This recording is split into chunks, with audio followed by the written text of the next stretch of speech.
Hey, happy Halloween or happy All Hallows Eve, however you decide to celebrate this day.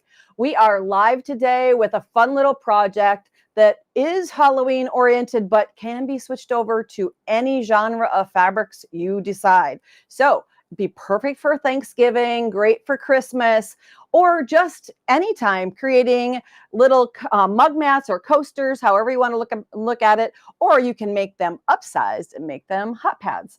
And after looking at my drawer in my kitchen, I think I need some new ones of these. They only last so long. So I'm Colleen Tauke. I am your instructor today for this live event.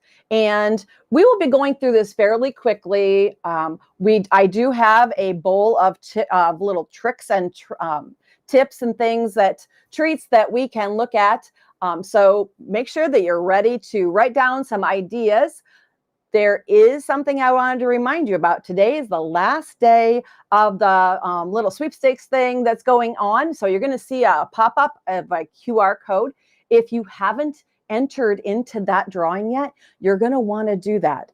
It is very easy to just put your phone. I know some of you are like, oh, technology, not my thing. But this one, honestly, is so easy. Literally just open your camera, go across, and that will pop up into your screen. Tap on it and it will take you directly to the site. And all you have to do is put in your email address so that they know it's you who's registered. So you don't have to copy any links. You just wait for it to pop up on your screen using your camera on your phone, then tap on it and it takes you right there. No copy and paste. Very, very easy. The drawing items are fabulous. They are not little tiny gifts. They are huge. So you definitely want to get your name in there for that drawing before the end of the day, because today is the last day to enter into that sweepstakes. So let's get to our crazy hexagon project. I decided to pick Halloween fabrics for this one. Let's move our tricks and treats out of the way for just a little bit and work on our project. It takes at least 3 fabrics so that it ends up looking kind of like a baby blocks design when we're done, but there are no set-in seams, because a lot of quilters will look at this and go, yeah, I'm not making that because those seams are tough. And they take a little bit more patience maybe in the cutting and the piecing, but we have a fast technique that I promise you can make these very, very quickly. Okay, so 3 fabrics you're gonna need to be cutting. So I selected my fun Halloween fabrics. I have others here in the smaller version.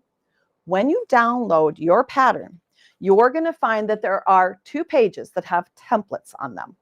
That is for you to use for cutting. Now, in the smaller version, you will find, now, if they don't come out exactly perfect in your printing, guess what? They're hot pads and mug mats. Close counts here, okay? Because we're not sewing this to anything else. If they missize just a little tiny bit on your printer, you're still good to go. So you have 2 sizes of smaller ones. Those are for the mug mats. And then the second page, you're going to find a half a hexagon because it won't fit on one page. So you're going to have to you can just have that one piece that you're going to cut out, and then you could cut a second by tracing. So you don't have to print a second page of it. But those are going to be for the different sizes. I looked for my littlest one and I must have given it away in a birthday card. That's what's fun about these. They're small enough that you can give as gifts. So this is the extra large on the second page. This is the larger of the 2 templates that are nested together. So pick out your 3 fabrics that you want to use. One you will have to have a little bit more of because you need a backside. So I use the fun pumpkin shape on the backside of mine. So you're going to be cutting 4 hexagon shapes total. Now, the instructions will tell you about how much batting you need, how wide of a strip of fabric you're going to need to cut your pieces from and everything. And you just need your basic cutting supplies, rotary cutter, a ruler for cutting some strips if you decide to cut that way. Or I have a couple of tools if you happen to own those, or if you're interested in purchasing something like that. I'll show you those in a minute. Then you just need your thread, scissors, seam ripper, and pins. and you're going to need some batting. And we will talk about that batting choice here in a moment too. So in order to do some cutting, I went looking through my templates. You know, we buy things and then we put them away and we may not have ever used them. And it was time to dig those out. We've got Debbie. Oh, sorry. I'm going to acknowledge all my people popping in here. Debbie says, good morning from Texas. And it is chilly here too. I'm hoping that you're staying warm. Brigitte says, good morning. And Nicole from Bozeman, Montana, heading back to France in the morning. So, we're so glad you got to visit the United States. Valerie says, good morning from New Jersey. So we've got Montana to New Jersey awake. We got to get some more of them out there. Pop in and let us know where you're watching from. I happened to run across the Easy Quilting Hexagon tool that I had for rotary cutting in my stash of rulers. Now, I'm not sure if this one is still produced out there, maybe, but there are other brands out there that are similar in size. This one goes up to, you'd be cutting it off a strip 5.5 wide. That's the largest on this one. I've used this for a couple of different projects, and the versatility on it is fabulous. I love it. Let's see if I can find something white to put behind it so you can see. It's called the Hexagon tool. It looks like a big gem shape, but it's got the hexagon at the top. And I've used it for a half hexy quilt that I created. We're using it you can use it to cut the large hot pad sized hexagons. You could just download a hexagon shape from Google Images if you'd like, but just make sure that it's big enough to do the job that you want, if it's going to be a mug mat or a hot pad. So from these, we're going to be cutting that batting reference and that materials. You can use just simple cotton batting or a cotton poly mix, but have it be mostly cotton, because if you're using it as a hot pad, think about the things coming out of your oven. Those are very, very warm. So it's not a suggestion to use polyester batting because polyester is very heat sensitive. So stick with that majority of it being a cotton or 100% cotton batting. You can also use Insulbrite, this heat reflective. Now, if I put this by my mic, you can hear the sound, I think. The crinkle sound. It has a metallic layer inside so that it's heat reflective, and it gives you a little bit more time to move from the oven to the counter. But in my small house, oven to the counter is literally just move it, not even one step. So I don't always use Insulbrite in them, but if I do, I tend to layer Insulbrite with a layer of cotton batting just to give it a little extra meat and feel to it, or I use 2 layers of batting in my hot pads. So just take note that you may not want to use just 1 layer of that inside. Let's see. Oh, I missed somebody from Indiana. Oh, we were expecting snow. Yikes. Okay, hunker down and do something fun and not look outside for a while. We have Jack saying good morning from the mountains in Pennsylvania. Dee says good morning from South Louisiana. And Carla from Minnesota. That's my northern neighbor. And Cindy from Massachusetts. So we got all the way out to the East Coast. Fabulous. Okay, so in your supplies, it's going to tell you, or in your cutting, it's going to tell you to start cutting pieces. So like I said, you need 4 pieces total. You need 3 for the top and 1 for a backing. And then you'll need to cut some battings also at some point. But we're going to get into the cutting first. So if you're not using one of these for your cutting, which is kind of straightforward cutting around the template, you can just download that template, a paper template, cut it out and trace around it. Like I said, we're not going to piece this to anything. So accuracy isn't quite as huge issue. And you can just simply trace around that with a marking tool, a pencil, whatever on the back side, and cut out your hexagon shapes. If you're using the tool, just so we have a little demo for cutting, the tool in this case is the 5.5, which is the larger of the It's the larger of the two. I cannot remember now. When you have three things to remember of sizes, this is actually the smaller of the two. I can put this on a 5.5-inch wide strip of fabric. I have straight here that are parallel, so I'm laying that right on top of my fabric. And then I'm just cutting angles on two sides. And I don't waste too much fabric. Some little triangles basically is all I'm going to waste, so that I can cut out my hexes like this. So I have my hexagon cut, and then I can go down the strip, and maybe I'm going to use two of these, one as a backing and one for the front, and I can cut out another. Or, like I said, you can easily just use a marking tool, trace around the paper template, and then cut. If you're not so confident of following a line with a rotary cutter without a ruler, remember, you can take any straight edge, any kind of ruler, and lay it on top of the line so it gets somewhat precise, so you don't feel like you're just kind of cutting into space with a rotary cutter. When we learned our cutting kind of best practices, we're always using a ruler and a rotary cutter. So you can just follow, move the ruler and follow the line to cut out your shapes. Okay, once you have all of your shapes cut out and you have them all collected, I have a stack here. Let's see, a YouTube comment from someone in Charleston, Indiana. Says good morning. Okay, wonderful. We're glad you're here.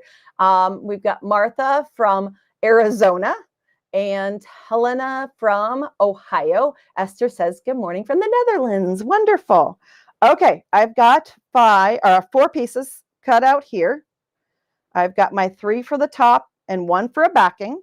Now I've taken my template and cut out, and I cut them a little bit larger when I'm doing my battings. You can see there, this is for a next size up even, but I cut out sort of a hexagon shape just to make it easier to maneuver under the sewing machine instead of a big square of batting. So I have batting ready here. Let's see. Oh, I cut some pieces ahead here. Okay. I even had some. I was planning a long time ago to redo these because I think these are so much fun because they are so quick to make that I wanted to pull them back out. Okay, so let's make the 4th one in the set of these. The hot pad works exactly the same way, as the pieces are a little bit larger is all. But I've got 3 of these, so let's make the 4th for the set. Move those things out of the way. We need to take the pieces that we're going to use for the top. And if I want all mine to match these, my fun little pumpkin and gourd print, I've got a fun plaid, because you know me, I love to use plaids and stripes. And then a little kind of tone-on-tone dot. Those are all going to be part of the top part of my hexie project here. So what we need to do is we need to press all of our pieces so that we are ready to start layering everything up. So we're going to take those over to the pressing mat and we're going to press them in half. But here's the clue. On your instructions, you're going to see a little diagram of a hexagon, and it has a dotted line going through the hexagon, and you're wondering, what is that for? It's a reminder of how to press them in half. Because as a hexagon, you could press them like this, but that's not right, like a really wide house shape. That's not what we want to do. We want to press from a point to a point so that we get a half hexie like this. So you're going to take each of the 3 that are going to be the top portion of your project, and you're going to press them in half. Okay, we've got Cindy saying hello. Oh, that was from Oregon. I've got you twice in there. Let's see.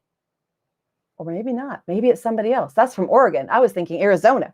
Marlene says, good morning from Connecticut. Eileen says, good morning from San Antonio, where it's 44 degrees. Yeah, oh, but you're headed for a high of 80. We have wind chill that makes it like 20 tonight. So we are having a very, very cold trick-or-treat night in my town.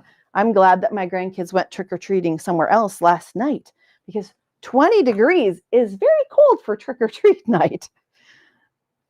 you'd have to pick a costume that you can wear your winter coat. And what kid likes to wear a winter coat? But mine have. It's Iowa. Batman wore a winter coat one year, though he cried. He did not like the fact that he was covering up the Batman symbol. But I said, we can put your cape over the top and you'll stay warm. Okay, I've got these pressed in half. So now I have the 3 pieces that are going to be used in the top portion of my project. Now it's time to weave them together, because we're not actually seaming them together. We're going to weave them together. Okay. We've got Phoebe saying good morning from Canada. Yay, we got our Canadians.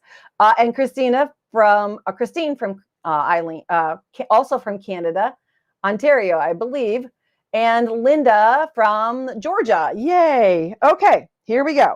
We're going to put these together so that we create this design. If you want them all to be the same, you're going to want to create a design and then repeat it. Or you will end up with 2 that don't they're similar, but they don't match. So learn from my, whoopsie. Okay, the fold is going to be towards the center of this project when we're done. I need my backing. Almost forgot about it. My back down here. Then I'm going to lay on a piece. And then we're going to overlap by one side like this. And see how that creates a diamond shape there? And I've got the diamond shape. Then, and I have to think about this. You know what? This is how I do it so I don't make a mistake. I'm taking the backing out for now. I'm worrying about what I'm seeing. Then take the last of the pieces. And I need to make a diamond shape here also. So I'm going to align this side. I always have this thing that if I turn it inside out, will it still be the same shape? And I think that's what I did on the other. I get it arranged so that they match, and then lay this one on top. Because this is going to be the right sides together, like this. And then I'm going to add 2 pieces of batting. In this case, I've got 100% cotton batting. And I'm going to lay those on top, and I'm going to flip the whole thing over. We can always do a little adjustment so that everything is nested nicely. The batting, it's okay to stick out. It's no different than when you go to actually quilt something that the batting extends a bit. I'm checking my overlapping points here to see that they line up nicely. And this is one of the very rare times in my video time that I actually do use pins, because everything will slide out of place. So I'm going to pin near each of those overlaps so that things will stay aligned as I put this through my sewing machine. Now you can use a walking foot if you like. I want a 1/4 inch seam allowance around the outer edge. I don't do as well with my walking foot to get my 1/4 inch. We're just going to take our time. And I've got 3 pins in there. I think, well, let's go for 3 more. Let's do all the points on the outer edge. It's totally up to you. Like I said, close counts in this. It's not, we're having fun today. It's Halloween. We are not worried about every little tiny adjustment. So we've got it layered up. I've got my pieces of batting on the bottom. Carrie says hello from California, Northern California. Robin says hello from Connecticut. Carolyn asks, keeping warm is why I made my kids and now grandkids costumes so that they would have layers to stay warm. You know, that's a really good idea, because costumes when we were kids were way too thin. Those little plastic masks and those little slippery costumes that we had, there was not much warmth in those. That's for sure. Costumes and ideas have changed over the years, have they not? Okay, we're going to set it for a 1/4 inch seam. We're going to seam all the way around our project so that we have all of the layers joined. And be careful with your pins on the corners to make sure that you take out and then pivot, leaving the needle in the down position. Just pick up your presser foot, let it swing so that you can make a nice corner and work your way around. Now, these are some fun kinds of ideas for stocking stuffers, guild members. You can make these for gifts at retreat for maybe an instructor, maybe the host of a retreat location that you're going to. So these are the kinds of things that quilters like to use up leftover pieces of fabric and include. They could even be included in a gift for a hostess, somebody getting, buying a new home, someone getting married. You can put in some recipes, hot pads, some mug mats for different holidays, and kind of put a special twist on that gift that you're giving. Because not everybody sews, and we can share our talents and our gifts with the people around us that way. And mind you, we always have leftover fabric, no matter what we do. Okay, I've made it all the way around. I'm overlapping just a bit so that it's secured. And then we have to do the trimming process. Okay. Amelia says, from Georgia, loving this project, and your hat is so cute. Well, this hat doesn't shade my face because I have a witch's hat, but it's got such a big brim that I figured you'd never be able to find me underneath of it for today. So this is a tiny one that someone gave me in the office where I worked years ago, and I thought, oh, how fun. So Halloween, a little witch's hat came out today. Now I'm going to do a diagonal cut at each point to take away some of the bulk in this project. So a diagonal snip, and I'll hold it up to the camera so you can kind of get an idea. If you are a garment sewer, this is no different than the trimming like on the point of a collar, on the corner of a cuff. Whoops, my batting folded over and got away from me there. So we're just reducing that bulk on the corners. And then I am going to go to the batting side, and I'm going to trim that batting as close down to my stitching as possible. That's where I like these little scissors that get in nice and close, and they're not as bulky as a large pair of shears. I can kind of maneuver them a little closer to my stitching line. And I'm going to trim that down as far as possible. I don't want to snip into the stitching line. I just want to get that bulk of the excess out of the way so that when I turn this, I can then top stitch or kind of outline stitch and secure everything once I've turned this. So let's see. Yep, the folds, this is the best trick ever because they look like you spent a lot of time piecing those diamond shapes together, and you definitely do not. I've always wanted to make a baby blocks quilt, but did you hear what I said? I always wanted to, but I don't know if I ever will.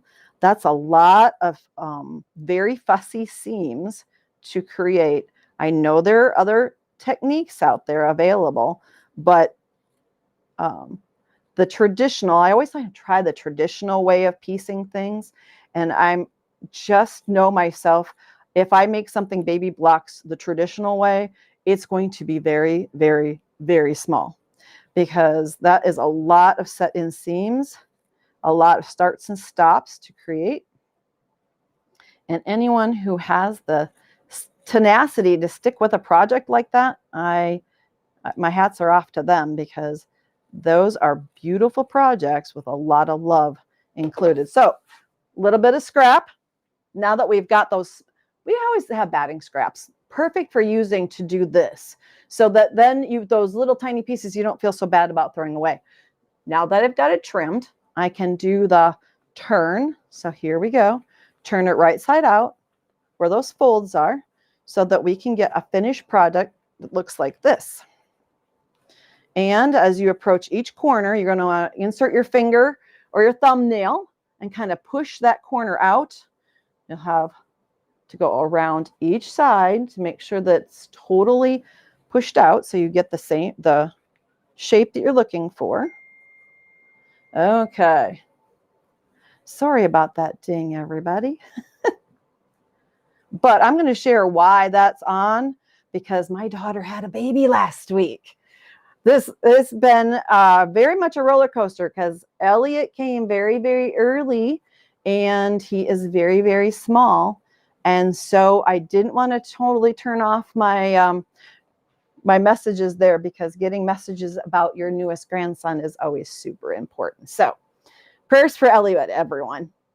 Okay. Debbie says, good morning from Texas. And we've got Veronica saying, good morning from California. Kelly from Arizona, good morning.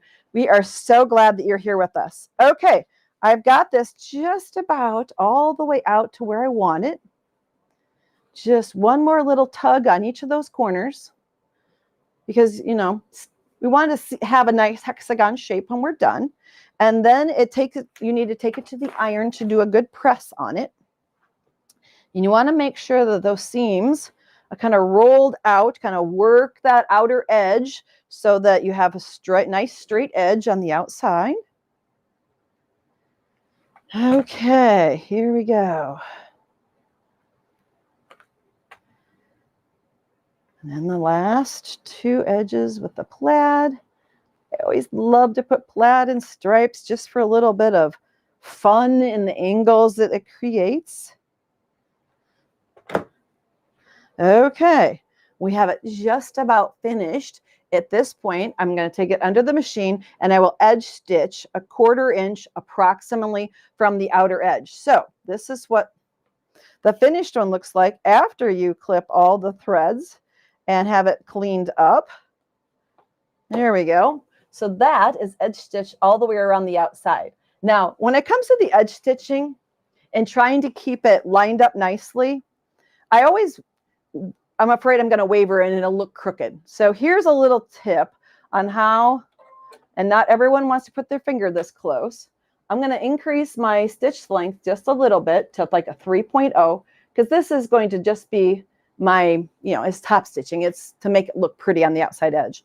And now this is what I do in order to make that stitching on the outside edge look really great. I'm going to use my thumb nail against the presser foot. So it's like a bumper.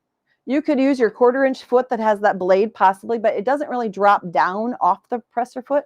But if I put my finger along there and just let it run, I will end up with a really nice 1/4 inch outline on my project. If you have a bumper that you could put against it, maybe a stack of Post-it notes if you don't want to put your finger that close to the needle.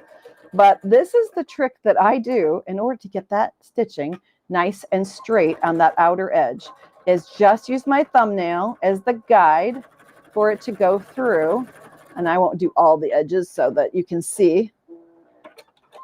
Your thumbnail against there just gives it a nice edge so that you get that nice straight guide all the way around the edge, almost like it's manufactured.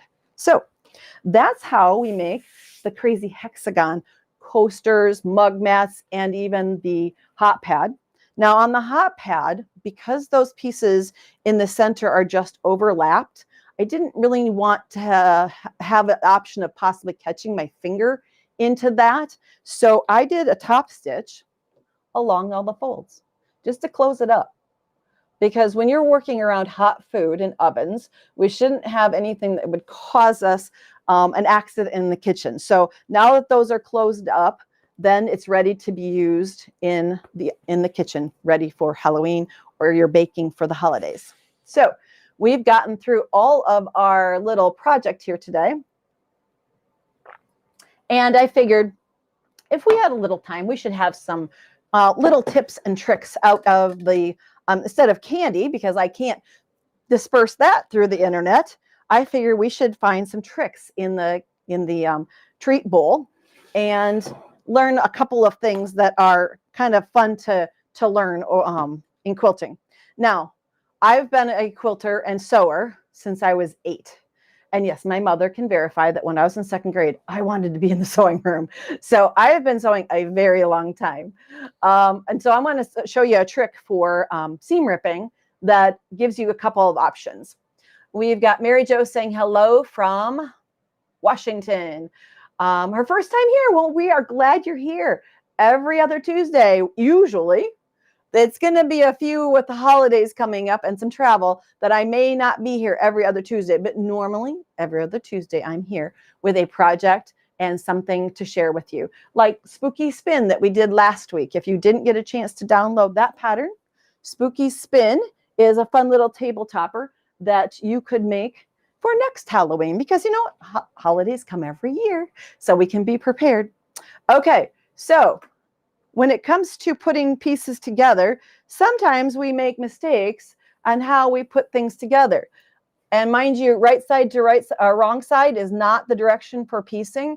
And I will absolutely admit that I have done this before on a project, picked up pieces and when I went to press it open, I'm like, well, that's not right. So now I have to take out this long strip, and it can be annoying. And if there are ways to make it easier or more enjoyable, maybe I should say, these are the tricks. Okay, so when it comes to seam ripping, instead of seam ripping, I'm stitch cutting.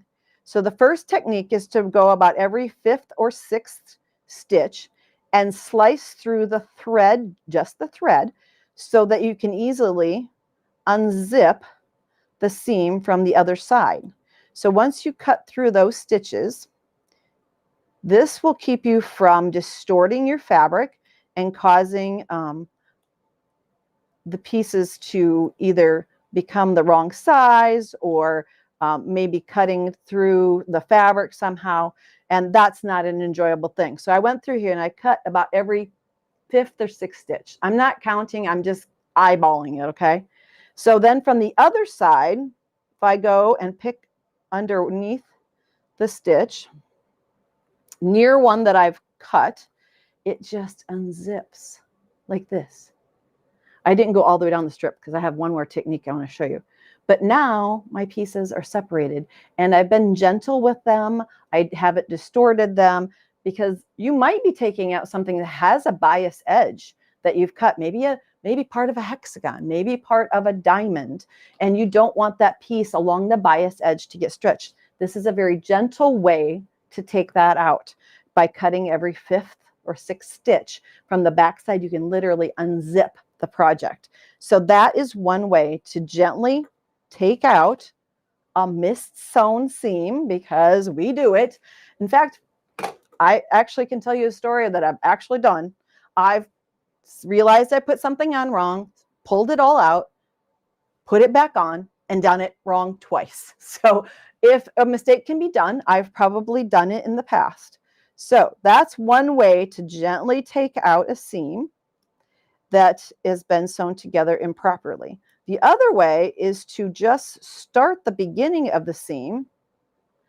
This generally works best on things that don't have a lot of seam intersections, say on long strips that you're putting together. If you're running over intersections, you need to slow down at the intersections because you don't want to cut into the fabric. But this is how we go about it. The seam ripper has a long point for getting underneath stitches, and it has a short one that has a ball, usually it's red in most cases. A cover over one has a red bead on it. And I never knew what that red bead was for until recently. Sad when you have to be over almost 60 before you learn what your tool actually is made for. By putting that red bead underneath the seam, so I'm inserting, my seam is along the top here. I'm putting the red bead face down. It's going to be below the seam. The sharp pointy part will be above the seam. And I can, once I get started, unzip my seam this way. It slides between the two, literally, if this is sharp. If your seam ripper, it has some age to it and no longer is sharp down in the curve portion, you may need a new seam ripper if this doesn't want to work. So it's time for a new tool. Treat yourself. It's Halloween. Get a treat. But by placing this so that the seam goes into that cupped shape, the red bead below the seam, the sharp point at the top, you literally can unzip the seam very gently, and your pieces are now separated quickly. Like I said, though, if you're going to run into a seam as you unzip that, slow down make sure that you get past that seam and don't catch it and cut into the fabric. That's not what we want to have happen. We just want to be able to separate the pieces and get another chance at putting that seam in properly. So using your seam ripper, yes, it's a chore, but it can be kind of satisfying by easily taking out seams that way. Sandra says hello and boo from Florida. Always nice to see us. We're glad you're here. Penelope says hello from Italy. Wonderful. What a beautiful country. Been there? Would love to go back. Okay, let's find a couple other things in our tools.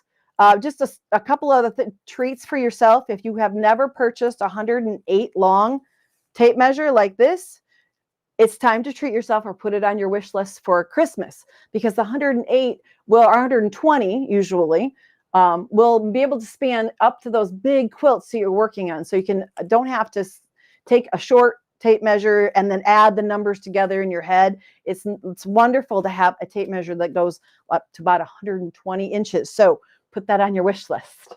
A couple other things, treats to buy for yourself. And I have so many different kinds of marking tools in here that it's always a chore and trying to figure out how to mark on dark fabrics. Now, you have usually seen me use friction pens that come in an array of colors. And these are great for light fabrics. On the back side of light fabrics. Never use these on the front, because I can promise you at some point you're going to have a ghost line appear after you've heated and removed your line. So keep these for the back side of fabrics. But when you're working on a solid fabric like this gray, which I have got a project going upstairs, nobody's seen quite yet, maybe one or two people, but it's gray. And I need to be able to mark on some of these fabrics, something that I can see easily. And it's a fairly dark gray called coal.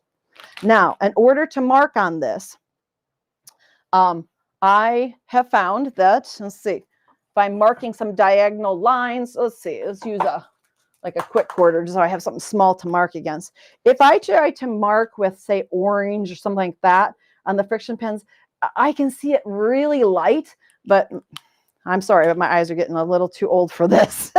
Even the black mark, you can see some, but there are ceramic pencils out there that have a chalk-like material that make it much easier to see. That the ceramic chalk comes in white. I have some green in one of my tools. I think I'm almost out of green though. The green is a fabulous, strangely enough, the green actually shows, oh, it's too short.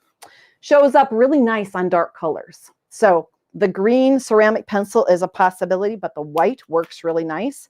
I'm hoping that the camera will pick up that white line across there. Those are great for marking lines that you want to fairly exact. If close counts, and maybe it's machine quilting some lines, and close, it's important to get them fairly close, but the chalk liners, this one is out of chalk. Okay. You'll find these little bitty ones like this available out there that are flat. They're nice because they don't roll off your sewing area. They usually have white chalk in them if you keep them supplied. I have ones in yellow. I have this one made by another company that has white chalk in it. These are really great for marking for like machine quilting, so that as you run over it, the chalk just basically disappears. You don't want to, because it can get to the point where it starts to rub off before you get to those lines. So those are wonderful marking tools. The last thing I want to bring out is something that I enjoy using, and that is the silicone thimble. They come in different sizes, different colors. This is something I fought for years. I was not a thimble wearer. I did not grow up using a thimble. My mom didn't use a thimble. And I fought for years trying to find one that fit. And the silicone one fits on my finger nicely, still gives me the metal tip to drive a needle, but I have the grip on the side so that I can grasp things. And when a thimble stays on your finger, and all of a sudden becomes part of your body and you're in the kitchen making supper, it's a good thimble. So it doesn't shake off. It doesn't make my fingers sweat.